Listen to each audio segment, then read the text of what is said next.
দাদা কি লাগবে বলুন। কিছু না, এমনি দেখছি, দেখা ছাড়া আমার আর কিছুই করার নেই। এইটা কেমন? দারুণ। দেখো, দিস ইজ পারফেক্ট না? আরে দুলেতে কি আছে, আসলে তোমাকে দেখতে এত সুন্দর যে তুমি যাই পড়বে তাতেই মানাবে। ওরা ওখানে প্রেম করছে আর আমি এখানে কচু পড়া দাঁড়িয়ে পাহারা দিচ্ছি। এই যদি আমার দাদা জানতে পারে না, আমাকে আবার শেষ করে ফেলবে। সব সময় একটা ভয় ভয়ে থাকে, যে কোনো মুহূর্তে একটা কিছু ঘটে যেতে পারে।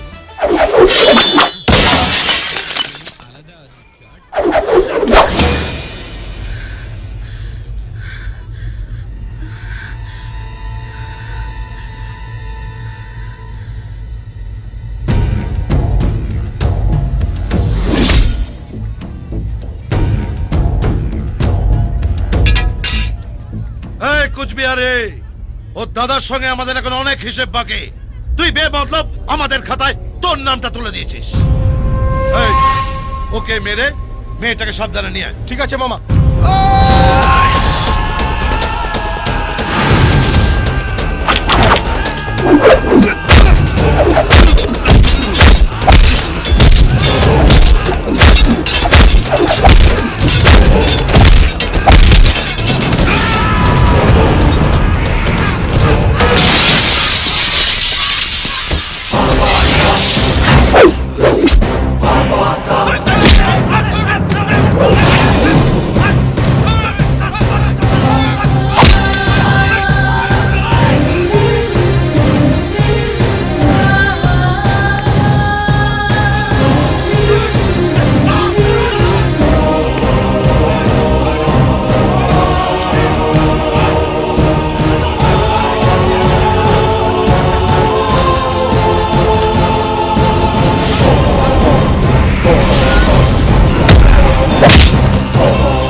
প্রেম করতে পাঠিয়ে অফিসে বসে তা দিচ্ছ?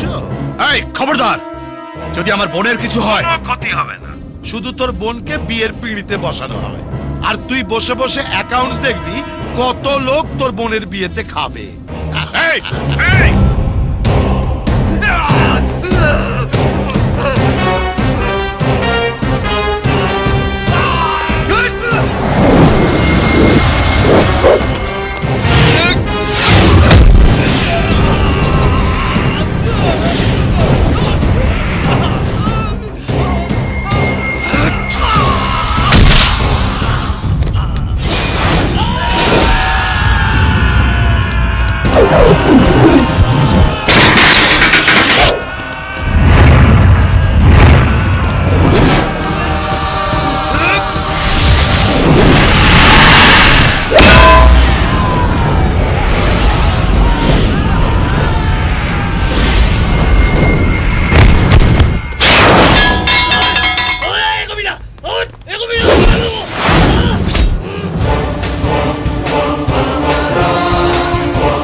ওকে ছেড়ে দে বলছি।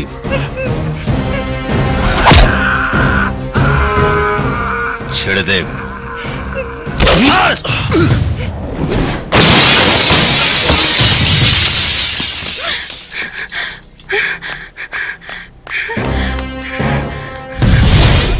ছেড়ে দিয়েছি তো।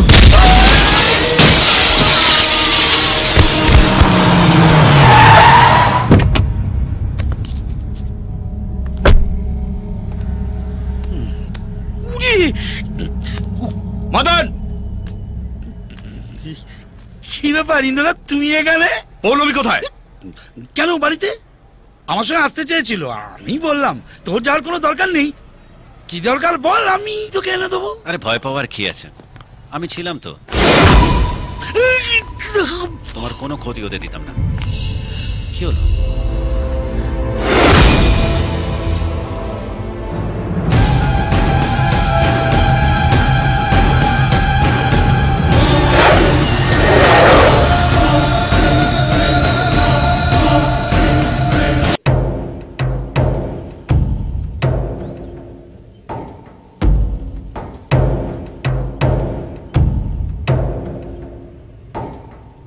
সামনে ওই ঘর বাড়িগুলো দেখছো, ওর পাশেই শ্মশান সমাধি, দুটোই আছে।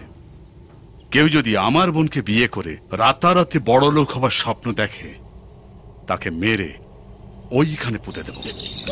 যে যত বড়ই মহাপুরুষ হোক, লাগবে তো মাত্র 3.5 হাত জমি।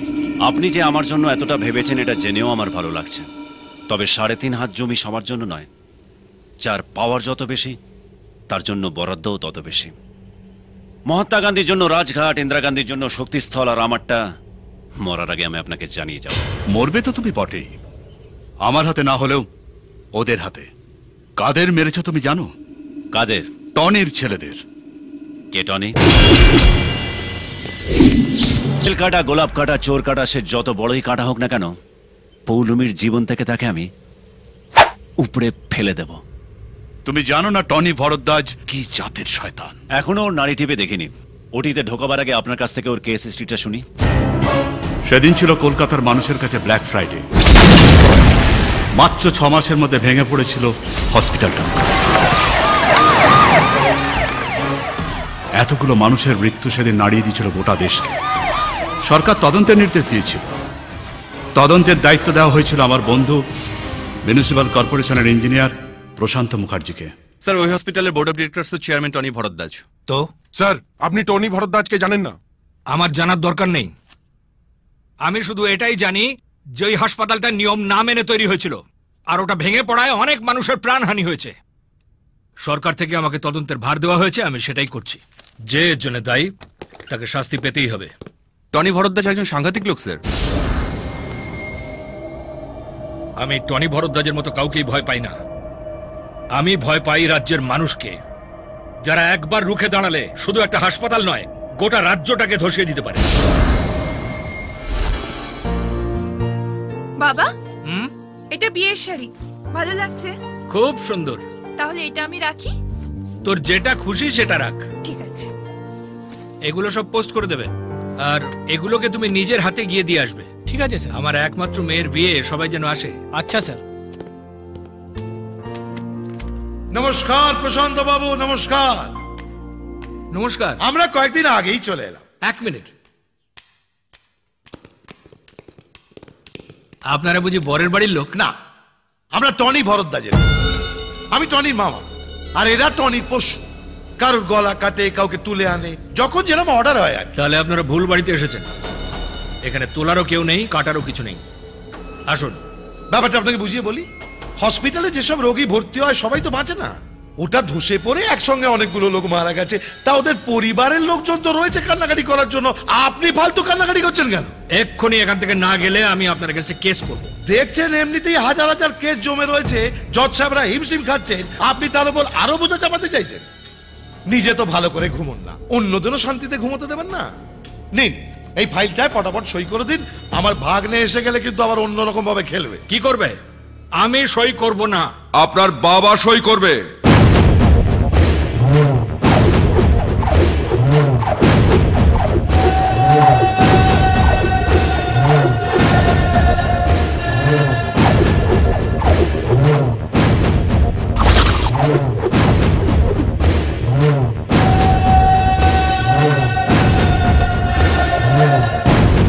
আমি টনি ভরদ্বাজ। আমার মামা আমার চেয়েও বড়। ও যা যা বলছে একটাও কিন্তু মিথ্যা নয়। কখনো শুনেছেন মশার কামড়ে হাতি ম্যালেরিয়ায় মরেছে? রোজ শয়ে শয়ে মশা মরছে, হাতি নয়। সইটা করে দিন। আপনার যদি এতই ক্ষমতা তাহলে মশা মারতে কামান ডাকছেন কেন? যা বলবার কোর্টে বলবেন, আমাকে নয়। বাবা, আপনার মেয়ে? ওর বিয়ের তোড়জোড় চলছে। ও কি করছেন? কি করছেন? ছেড়ে দিন বলছি, ছেড়ে দিন আমাকে। কি করছেন কি? ছেড়ে দিন, ছেড়ে দিন আমাকে বাবা। দরজা খোল মা। তনু, তনু মা। আরে অযথার দরজায় দুম করে মারছেন কেন? এটা কি পুজোর ভাগ পেয়েছে? এই ফাইলটায় সই করে দিন, দরজা আপনি খুলে দিন। আমি আপনাদের ফাইল সই করে দেবো। দয়া করে আমার মেয়ের এভাবে সর্বনাশ করবেন না। দিন আমাকে ফাইল। এইটাই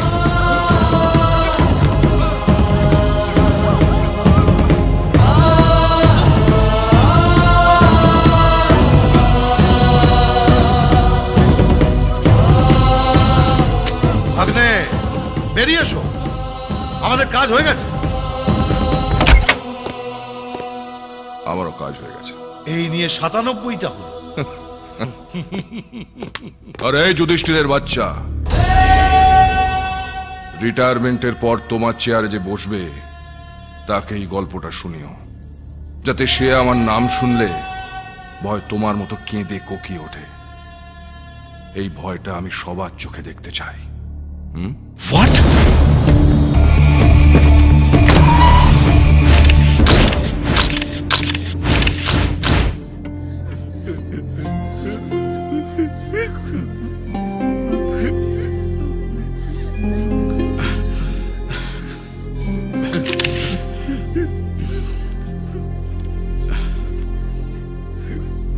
প্রশান্ত, প্লিজ।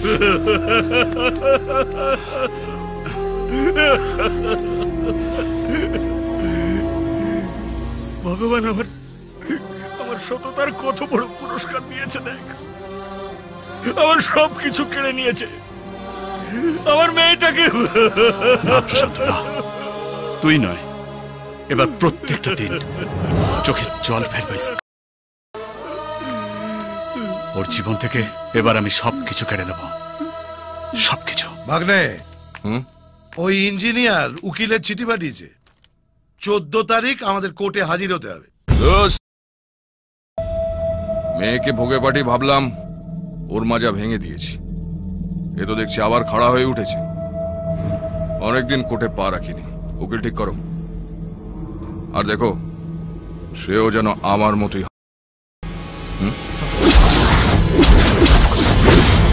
যখনই ভাবি ভালো হব তখনই আপনাদের মতন কেউ না কেউ এসে হাজির হয়। ভালো হওয়া আর হয়ে ওঠে না। আপনারা রেপ করবেন, খুন করবেন, আর কোর্টে দাঁড়িয়ে আমাকে বলতে হবে না আপনারা গঙ্গা স্নান করেছেন। সেই জন্যই তো আপনার কাছে আসা। জানি জগন্নাথ ঘাটের ফুলের বাজারে সব ফুল কি আর কালীঘাট অব্দি পৌঁছয়? কিছু তো শ্মশানেও যায়, কবরস্থানেও যায়। মেয়েটিকে 1 সেপ্টেম্বর রেপ করেছিলেন না? না, সেদিন আপনি এখানে ছিলেনই না। দিল্লিতে আন্না হাজারের সঙ্গে অনশন করছিলেন। কিন্তু জজ সাহেব এটা বিশ্বাস করবে? করবে না? ঠিক আছে, আপনি সেদিন নেতাজি সুভাষ সঙ্গের ব্লাড ডোনেশন ক্যাম্পে রক্ত দিচ্ছিলেন। রক্ত? রক্ত দেওয়ার পর আর রেপ করা যায় না। এরকম কোন ক্লাব সেদিন রক্তদান শিবির করেছিল? না করলেও করিয়ে দেব। মিথ্যে সাক্ষীটা হচ্ছে টাক মাথায় পরচুলা চাপানো। একটা ফিট না হলে আর একটা। আপনার ভাগ্নে মালটাল খায়? ওটাই ভক্তি ভরে খায়। তাহলে কয়েক পেক টেনে শান্তিতে ঘুমোতে বলুন। কোর্টের খেলাটা আমাকে খেলতে দিন।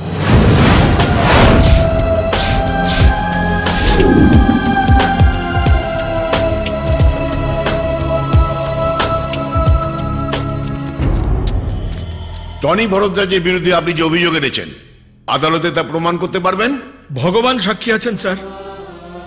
স্যার, এই টনি ভরদ্বাজের হসপিটালটা কোনো নিয়মের তোয়াক্কা না করে তৈরি করা হয়েছিল।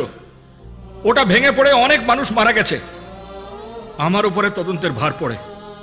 আমাকে রিপোর্ট দেওয়া থেকে আটকাতে ওই টনি প্রথমে আমার মেয়েকে ধর্ষণ করে, তারপর তাকে খুন করে। স্যার, আমার অন্তরাত্মার আরতি ছাড়া আমার কাছে তো আর কোনো প্রমাণ নেই স্যার, কোনো প্রমাণ নেই। এক্সকিউজ মি ইওর অনার, আদালত জলজ্যান্ত সাক্ষীর বয়ান শুনতে চায়, অন্তরাত্মার আরতি নয়। ইওর অনার, যেদিনের কথা বলা হয়েছে সেদিন আমার মক্কেল Tony Bharadwaj Life Care nursing হোমে ভর্তি ছিলেন। এই তার মেডিকেল রিপোর্ট। আর সেই সময় টনি ভরদ্বাজের মামা গুণধর চক্রবর্তী নারী কল্যাণ সমিতিতে নারীদের বস্ত্র বিতরণ করছিলেন, নারী কল্যাণ সমিতির মানপত্র।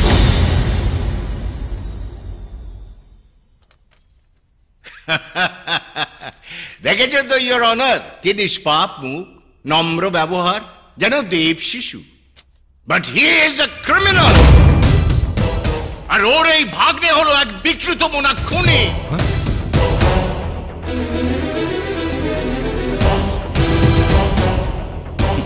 ইওর অনার, কয়েক হাজার টাকা খসালে এরকম বস্তা বস্তা সার্টিফিকেট জোগাড় করা যায়।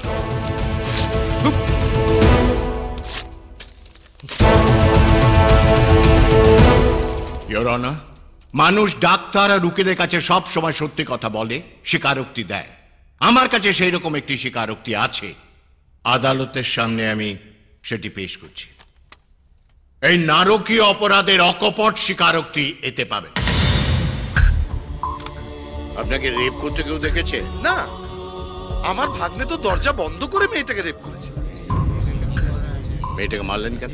ওর বাবাকে উচিত শিক্ষা দেওয়ার জন্য। হ্যাঁ, যাতে আর কোনোদিন আমার বিরুদ্ধে রিপোর্ট তৈরি করার সাহস না পায়। ইওর অনার, এই কেসটা আমি লড়েছি আমার বন্ধুকে সুবিচার পেতে সাহায্য করার জন্য। তাই শয়তানের ঘরে ঢুকে আমি তার বাসা ভেঙেছি। I feel proud of honouring justice too. আদালতের কাছে আমার অনুরোধ, টনি ভরদ্বাজের অপরাধটা যেন লঘু করে দেখা না হয়, তাকে কঠিন সাজা দেওয়া হয়।